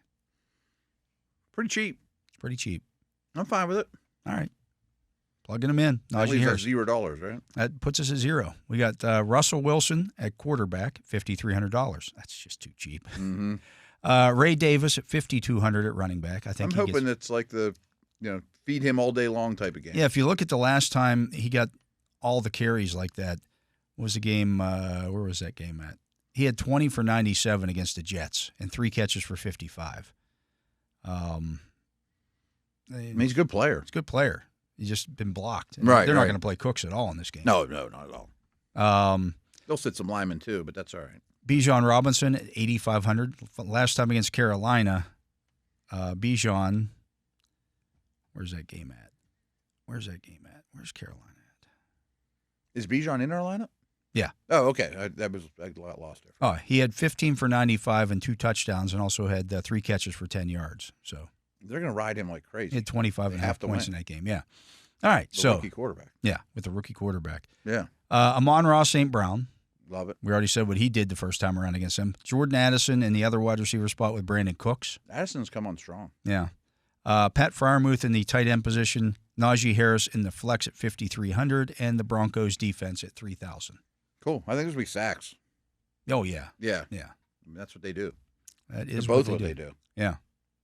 Cool. Yeah, Lock it up. They're going to blitz and do all that stuff. Oh, they're going to bring the house. quarterback. Yeah. That's a good defense. Yeah. Maybe the best defense in the league. All right. There we go. Locking it in. That's our DFS lineup for this week, week 18 of the NFL schedule. Not easy picking out guys that. No, there's a lot to avoid. Yeah. I don't know how. I mean, I would imagine like our Minnesota stack there, Minnesota-Detroit stack might be a little chalky. Bijan might be a little chalky. But I'm sure there's some chalky games. Yeah. I mean, Buccaneers. There's like 5 games that you can actually pick guys out of. Right. That's the problem. Steelers-Bengals. And in Bucks, this Falcons. contest, we didn't have the Ravens. They don't give you the early Saturday game. Oh, they weren't even They involved. started with the late I don't Sunday think game. I'd hit them hard anyways because I'm not sure a lot of Ravens are playing late in the game. But it might not. They might already have enough fantasy points. Doesn't matter. Right. I mean, Henry might have 3 touchdowns. You know. Yeah. And I wouldn't be real excited to play any of the Browns. No, not at all. No, I wouldn't want anything to do with the Browns. I mean, you might have looked at the Ravens defense or something like that. Yeah, maybe. Yeah, so there it is. I like it. Okay. All right, let's lock it in, and we're good. Again, that's Russell Wilson at quarterback, Ray Davis and Bijan Robinson at running back, Jordan Addison, Brandon Cooks, Amon-Ra St. Brown at the receiver position, Pat Freiermuth at tight end, Najee Harris in the flex, and the Broncos defense in the defensive slot. Good. There we go. Okay. Ray Davis is going to be the champ. Yeah. That's going to be our winner. We're going to get to a break. That's going to do it for the Fantasy Football Focus. When we come back, we'll take a look at this week's schedule, who we think is going to win these games. That's a grueling process, I got to warn you. We still have to make our pick yet in the Steelers-Bengals game as well. We'll do that in the final segment. Don't you go anywhere. You're listening to The Drive on the Steelers Audio Network. And welcome back. I am Dale Lolley. He is the Matt Williamson, and this is The Drive on the Steelers Audio Network. And it is time to take a buzz around all the games that are going to happen this week, except for the one here in Pittsburgh. We'll talk about that in the final segment. But first game on Saturday. This gets to be a redundant situation. Like, how long is this team going to play?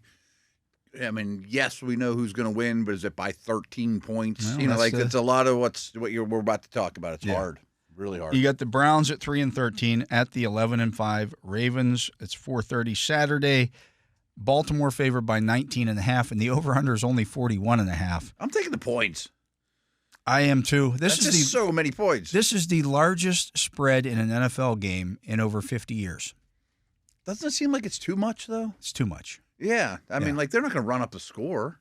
No, they're going to get their guys. They're going to get a lead, and they're going to get their guys the heck out of the game. Right. Like, I mean, how many times does Lamar throw in this game? You know, right. If DTR were starting, I would say, okay, maybe that happens. Bailey Zappi is he's going to be in the league for 10 years as a backup. You're saying Zappi gives him a better chance than DTR. At least to score some points. So right. DTR stinks. I mean, it's like Myles Garrett playing.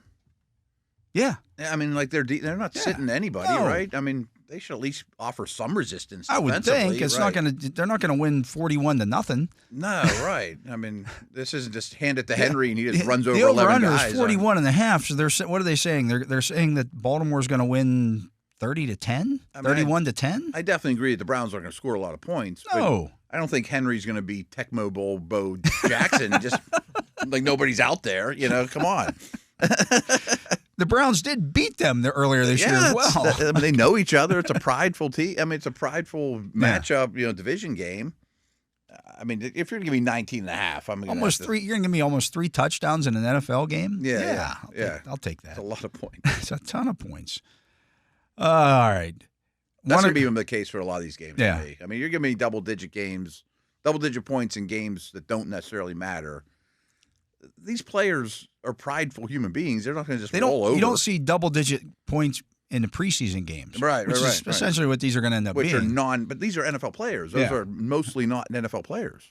The 4-12 Panthers are at the 8-8 Falcons. That's a 1:00 game Sunday. Atlanta favored by 7.5. The over under 47.5. I love the over. But I think I really wish this wasn't over 7, but I'm still going to take Atlanta. I think that's a really good number. But I think there'll be a lot of points. Atlanta needs it. I think it's going to be a lot of Bijan, I'm going to take the points. I get it. I mean, over 7 doesn't make me throw. Carolina will score some points. I mean. Oh, I think so too. Yeah. Yeah. The over is really my favorite.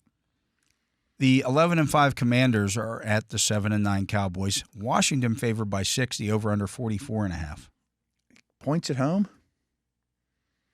I mean, that's one of those ones I just don't know what. Cowboys Commanders, I mean, it's a division game. They don't Right. necessarily care for each other all that much.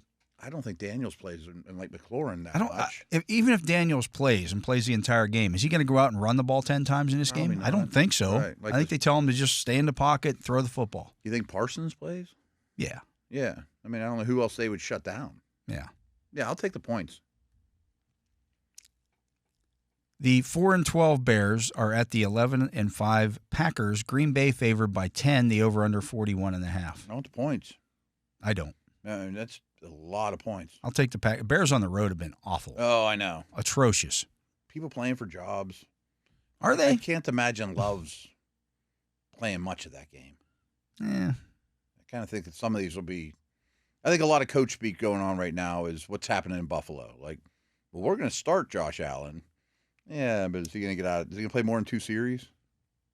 Bears are 0-7 outright on the road this They're season horrendous. against the spread. Right. It's not like a vote of confidence for the Bears to start a road winning streak or anything. They just are a bunch of young guys that they're going to play all their dudes. I wouldn't touch that game one way or the other. Oh no, of course. The 7-9. That's not right. They're not 7-9. The 9-7 Texans are at the 3-13 Titans.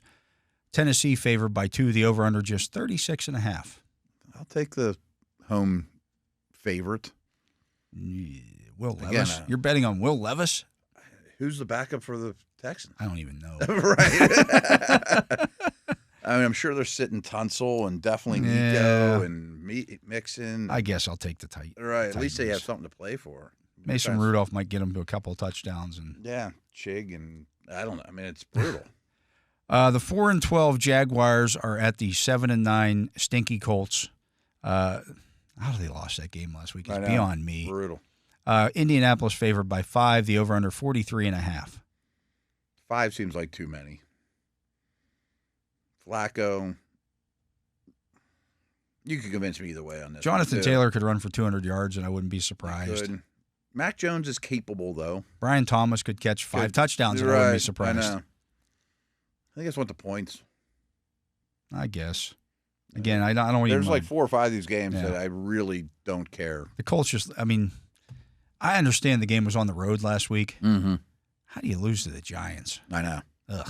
I mean, one of the most your playoff life on the mind. Exactly. On the line. That's just crazy.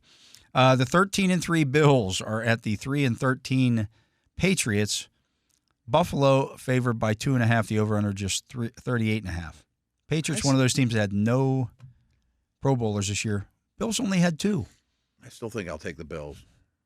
I mean, if they get a quick score with Allen and then pull them, they win 7-0. Hand off to Ray Davis the rest of the game. Yeah. Trubisky maybe runs for a couple been first in the downs. league at least. I mean, and if Milton's out there, that can't be good. No. I'll definitely take the Bills. Yeah. I don't love it, but I'll take them. All right. I mean, it's under a field goal. Another game just like that one. The 3-13 Giants are at the 13-3 Eagles. Philadelphia favored by 3. The over under 37.5. I think I'm going to take the Giants. Ooh. Is the Giants A team better than the Eagles? Do the Giants C have team? an A team at this point? No, it's terrible. Locke was okay 2 weeks ago. Against the Colts? Oh, I know. I mean, it's ugly as could be. McKee's not terrible. I kind of want to Gainwell in fantasy. I'll take the points. I'm going to take the Eagles at home. Great. Or no, yeah. It's miserable. I don't even can't want to see watch half these. I can't see the Giants winning 2 in a row. They would move from having the first overall pick in the draft 2 weeks ago to like 7 12th or something, right? Yeah. by winning 2 games. That'd be a Giants thing to do. The 5-11 Saints, who I believe are the worst team in the league, I do too, as currently are constructed. at the 9-7. Carr's not playing. Kamara's not playing. 9-7 Buccaneers. Tampa Bay favored by 13.5. The over/under 43.5. I don't think this is the same as Ravens Browns. No. I think I'll take the Bucs gladly. And I'll lay the 13.5. Yeah. Yeah, without a doubt. I just think they'll just destroy them. Mm-hmm. I don't know how the Saints score. Right, that's the thing. Do they get to 10? Yeah. Probably not. And I'm sure the Bucs are in the 20s. The 15-1 Chiefs are at the 9-7 Broncos. Denver now favored by 10.5. The over/under 40.5. Give me the points. Yeah, let's say if it's over 10, Kansas City will keep it close, I bet. Yeah. I mean, I don't think a lot of points we scored in the game, period. No, it could be a 20-10, and right. You're good. We won the Denver's D, Yeah. I bet Wentz makes a play. Maybe one. He might make one for the other team, too, but that's fine. The 10-6 Chargers at the 4-12 Raiders. The Chargers favored by 4. The over/under 41.5. That's kind of surprising that the Chargers would only be favored by 4. I know. It makes me think Herbert's not going to play a lot. I mean, but I still will take the Chargers. I just think the Harbaugh mentality is not going to be, let's all joke with our baseball caps on the sideline. Here's the thing. I don't know if the Chargers are one of these teams that take over the Raiders stadium. Oh, I bet not. I don't think anyone goes to the game, period.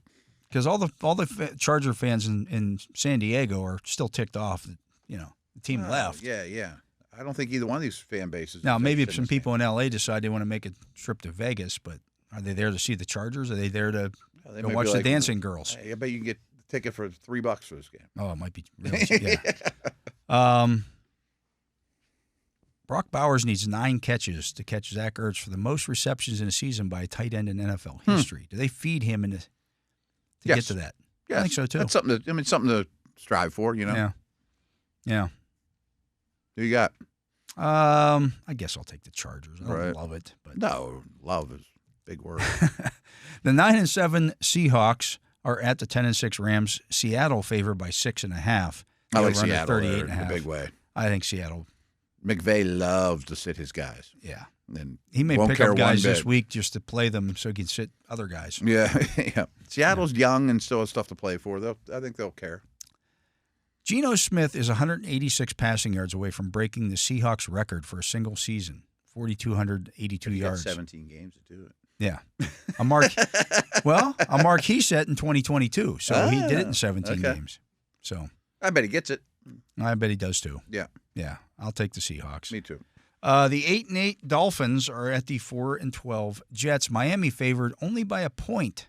The over/under 38.5. I assume they think Rodgers is playing. Maybe they think he's not. I'm taking Miami. I mean, Miami cares.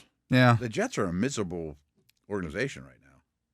Miserable. They really think that's a close game? I mean, I assume the they Jets think have been overrated all season long. Right. Remember, they came to Pittsburgh and were favored in that game. That was ridiculous. But this has to correct itself by now. Maybe not. The New York betting public must disagree with you. Apparently. If only a 1-point game. They love to bet the Jets, Jets. Huntley wasn't that bad. Miami's D's okay. Yeah. I don't love it. No. I don't love any of this. I'm going to take the Jets. Okay. I can't give you a reason why. You don't need to explain. Huntley, if Tua was playing, I would take the Dolphins. Sure. But easily. I mean, it wouldn't be a 1-point game, though. But I do understand, too, that, I mean, I know what kind of weather we're getting here. I assume there's similar type weather in New York. It's the Dolphins coming north. Oh, I know. I mean, is a Chan a bad weather running back? Of course not. No. But is Breece Hall even playing? I would assume so. I thought he had stuff. No, he's completely healthy. Is he? Okay. They just didn't use him much Miami. last week. Just one team cares and the other. It matters the one team, doesn't the other. I think Aaron Rodgers kind of cares. Probably. He probably wants to go, hey, I'm going to do this here. I got to get Devontae Adams. Get Adams 100 catches. I think he needs one more touchdown for his 500th or whatever. So really? Maybe he at least does that and gets out of the game. I don't know. I think he just plays. We spent a lot of time in this game. Yeah, too much. The 6-10 49ers are at the 7-9 Cardinals. Arizona favored by 4.5. The over-under 42.5. I will take the Arizona Cardinals. Me too. I feel really good about it. I think the Niners can't wait for their season to be over. No. And I totally understand it. Yeah. And then the big game, Sunday night. Yes. The 14-2 Vikings at the 14-2 Lions. Detroit favored by 3. The over-under 56.5. Yeah. It's kind of fun it's in a dome, too. I mean, just for fireworks. I want points. I think the Vikings win the game outright. I kind of do, too. I was about to say that, but I'm like, in Detroit, I think Detroit's D is a problem. It's a real problem. Right. And, it's not going to get, better. And this game's going to – they've been living on the edge the last few weeks as it is, just going out and outscoring some teams. Right. I don't know that they're going to be able to do that against the Vikings. The only way they would do that is if Sam Darnold blows up in this game. I mean, he could be bad. Yeah. But he hasn't for 16 or 17 weeks or whatever. There's just so many. They have as many weapons as Detroit does. Mm-hmm. So I did the Locked On NFL podcast this morning, and they said, who would you rather be going forward? Like, which of these teams would you rather be the GM of this offseason? It's a pretty good conversation. Like, they both have pieces, and they both have, like, Darisaw and a bunch of defensive players missing. There's a lot of stars. I'd still pick the Lions. I did pick the Lions, but I also said I would probably re-sign Darnold, and I'm listening to offers for McCarthy. Well, here's the other thing that they could 10. do. You put the franchise tag on Darnold. Yeah. And you say, but you make it you got to give us two first-round draft picks if you're going to trade for him. And you just say, okay. I have to turn that quarterback room into picks. Yeah. Or, if Sam, we love you, but if somebody else offers you something that's ridiculous, fine, take it. We'll take the two first-round draft picks. We'll take the 2 first-round picks from Tennessee. Yeah, right. Right. I mean, yeah, exactly. And turn that into something really good. And we've had some draft talk, but the musical chairs for quarterbacks is really bad for those teams talking in the top 10. There's no Knicks or Penix or guys like that. You might even be able to get more than 2 first-round draft picks. That's what I'm saying. Yeah. I mean, I think even if someone's going to give you a lot from McCarthy or Darnold, one of the two can turn into a lot of picks. Yeah. I like the Vikes. I like the Vikings as well. Mm-hmm. I mean, their defense is just – it's not – they still give up yards, but they get sacks. They get after the quarterback. They make plays. I keep harping on this with the Lions, too. Like, they haven't had a bye in forever. They're so beat up. I just think eventually they're going to be that they're due. Yeah. Yeah. Which would mean the Lions would be on the road in the first round of the playoffs. Then all of a sudden you're in trouble. Like, man, I got to go on the road to Tampa. Then I got to go to Philly. What's the over-under for a Tampa-Detroit playoff game? Right. Absolutely. More than 56.5? Yeah, probably. I would take the 56.5 in this game, too. But if you're the Lions, man, they were in the 80s last week. Yeah. But think if you lose this game, if you're lying. I mean, the same's true for the Vikes, but you probably have to go. It's a pretty big letdown for either team. You went 14-2 throughout the course of the season, and then all of a sudden you lose a game. The expectations were different for the Lions. You know, in a way, the Vikes feel like they're playing with house money a little bit. In Detroit, the way that state has embraced that team, like it's all about the Lions right now in the state of Michigan. Oh yeah, that place would be on fire in the playoffs. I would not want to. I would not want to go play a playoff game in Detroit. Minnesota's not much different. No, but I'm just saying that the Detroit fans have been starved for this. They've never had this. They've never had one of the best teams. And they thought it was going to be the 49ers that you're going to have to deal with. Well, now you don't have to deal with them. Yeah. Okay, But the loser probably goes to Tampa, goes to Philly, plays this game again. No, the loser plays next week against Tampa Bay. The winner of that game goes back to play this game again. Oh, yeah. That's how that would work. And then you get the Philly. Yeah. And then you go play the Chiefs. I mean, winning the Super Bowl's not easy, but it's a big difference. Yeah. As opposed to playing, we got to play the winner of Philly and the Rams. The Rams or whatever. Yeah. Right. In your own building. In your own building. Yeah. Oh, it's a huge game. So I think the Vikes win. I think the Vikings win it too. So that's where we're at. Good way to end the season, though. That's cool. Absolutely. Let's get to another break. When we come back, we're going to talk Steelers and Bengals right after this. And we are back. I'm Dale Lolley. He is the Matt Williamson, and this is The Drive on the Steelers Audio Network. And, of course, you can hear The Drive right here on these very airwaves every Monday through Friday from 4 to 6 p.m. You can also download the Steelers mobile app and get it downloaded directly to your phone, or you can watch on YouTube and leave us your comments. Matt and I had a nice discussion earlier in the show about records and all those kind of things. If you break it in a 16-game season, 17-game season, all that stuff. Let us know what you would do. But let's get to the game at hand, the one that we've been talking about all week long. Saturday night, 8 p.m., Acrisure Stadium. 8-8 Bengals at the 10-6 Steelers. Cincinnati favored by 2.5. It went from 2.5 it had opened at down to 1.5, and now it's been bet back up to 2.5. The over/under 48.5. I think it's your turn to pick first there, Matt. I'll just say this. So these two teams played in Cincinnati a month ago. Right. December 1st. The Steelers had 520 yards of offense in that game. Won the game 44-38, and it wasn't really that close. They were up 17 points with about 10 minutes left in the game, and the Bengals. There was that goofy pick six too. Yeah. In that game, the Bengals gave up 264 yards after the catch. Wow. That was the most in the league this season. Wow.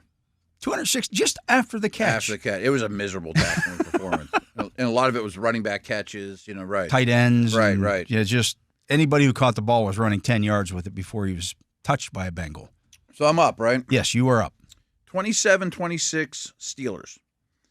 And I clearly think the Bengals are going to score points. They pretty much always do. I think their passing game is very, very frightening.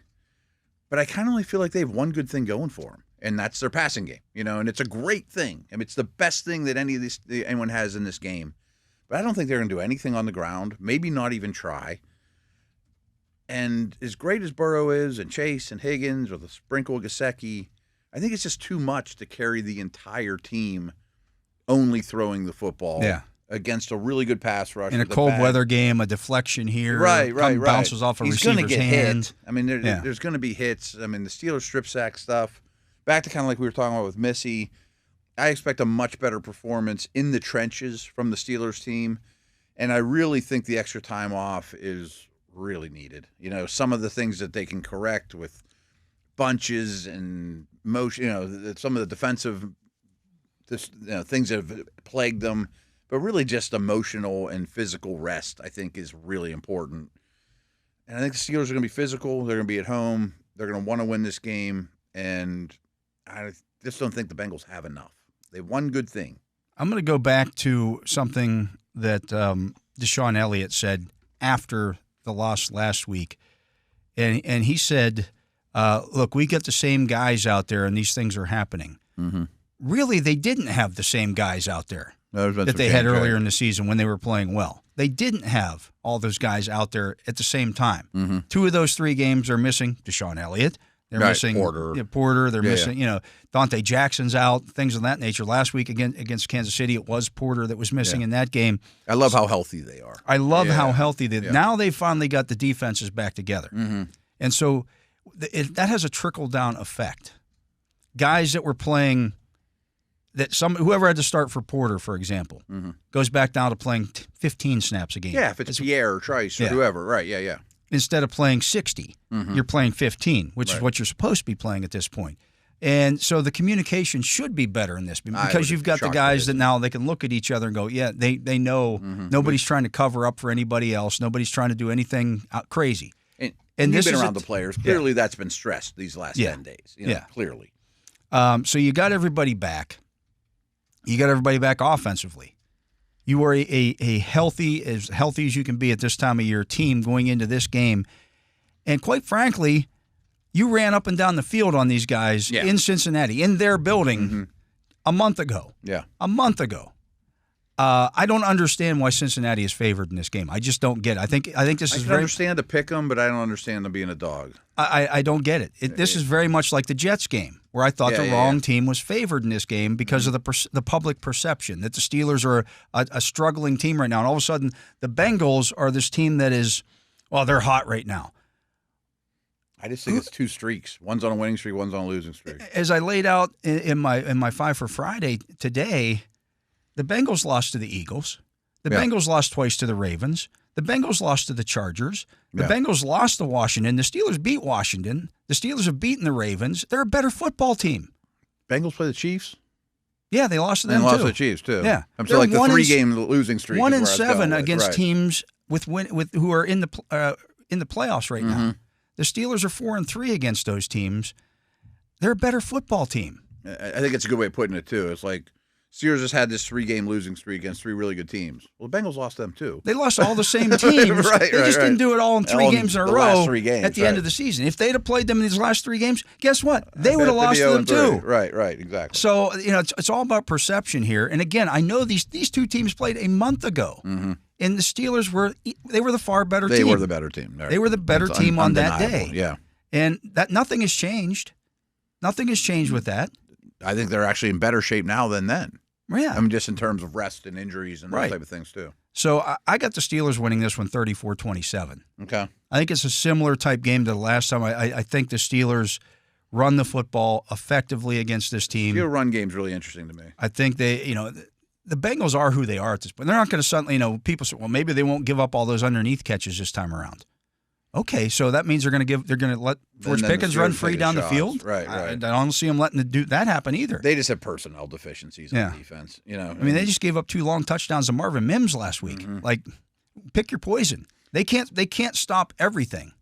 I also very much understand the ball's going to come out of Burrow's hands quick. Absolutely. But I think Watt makes plays. I think he makes plays in this one. I think Cam Hayward gets the hands up and tips the ball in the air. I think they're like Herbig's been quiet. He's better than that. Highsmith can beat up on Brown. They're going to be alone all the time. How healthy is Mims if he does play?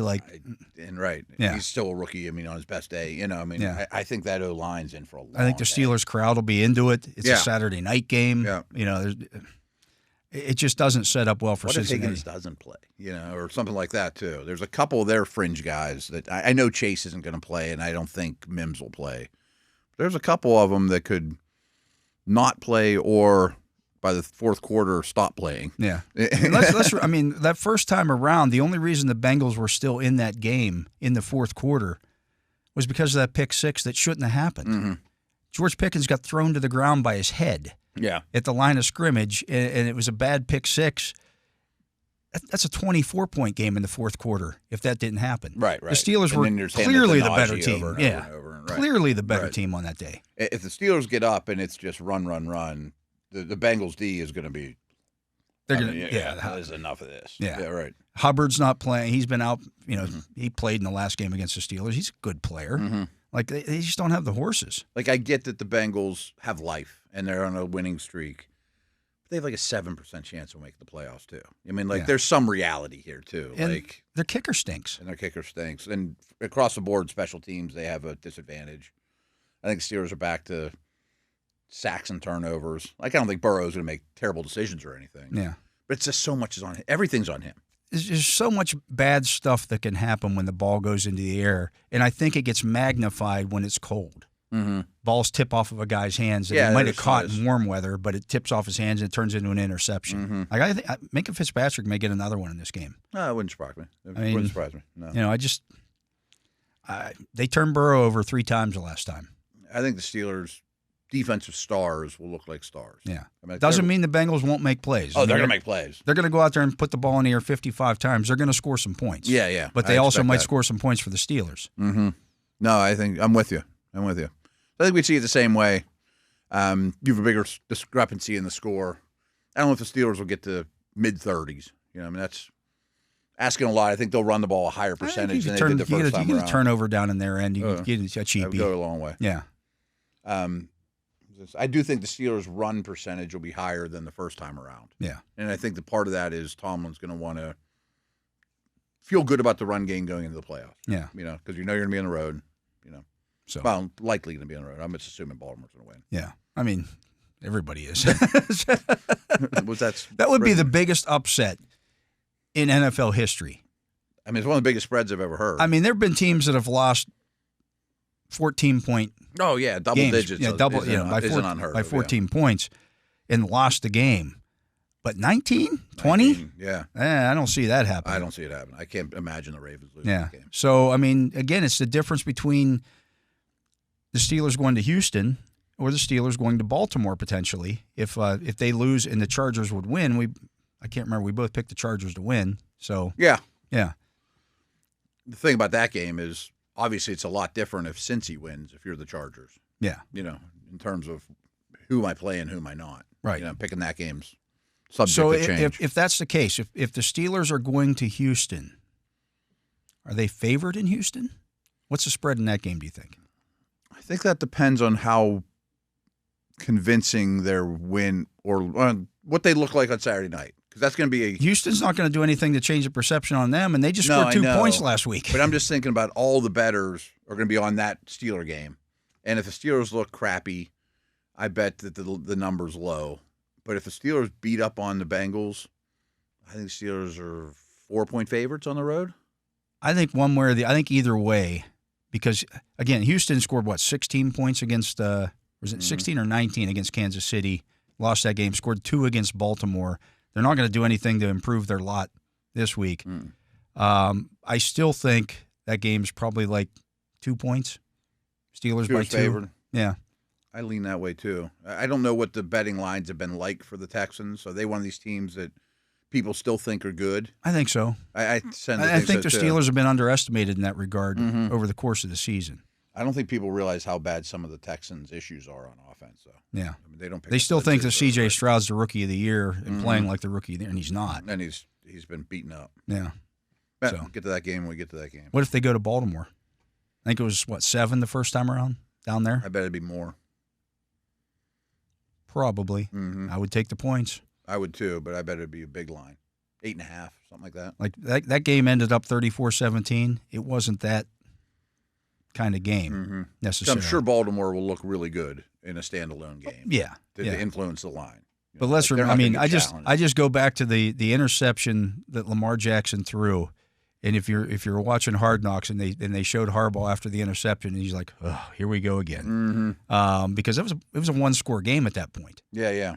No, I wouldn't count them out in Baltimore ever. I think they could win. And in a way, if you're Baltimore, that's not exactly the matchup. It's not the matchup you want. No, right. This is a team that's beaten you 8 of the last 10 times. And if you lose, or if you win, what are you going to feel like for the next round? And you know what I mean? Beat you up. It's going to be that's not the ideal way to start a great playoff run. Yeah.